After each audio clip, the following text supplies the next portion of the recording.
Once the tire is dismounted from the rim, the next job is to carefully remove the sensor. Using the 1/4-inch T-bar tool found in your hand toolkit and a 12mm socket, carefully remove the locking nut from the valve stem. Once removed, the sensor will come away from the rim easily. Remove the old rubber seal and cup washer from the valve stem.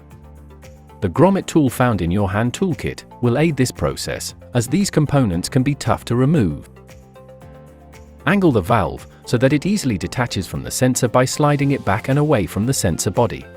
Do not use excessive force to remove the valve. With the right technique, this is actually really easy to do, and we've seen many technicians struggle with this.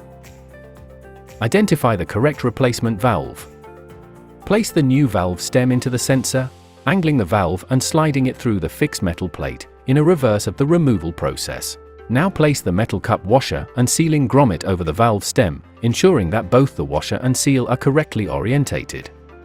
Note that the square edge of the cup washer should be facing the reverse of the sensor body, which will be facing the rim upon installation. Also, when fitting the sealing grommet to the valve, ensure the sloped edges face upwards, towards the valve cap. You can use the grommet tool to aid the fitment of the rubber sealing grommet, as they can be tight. Pass the valve through the rim hole and hold the sensor in place. Hand tighten the locking nut to the valve.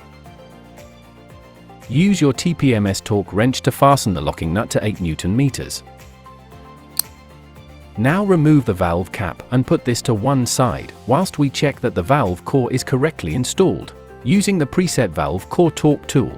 Replace the valve cap and you're done. You are now ready to fit the tire, balance the wheel and fit back to the vehicle in the relevant wheel position.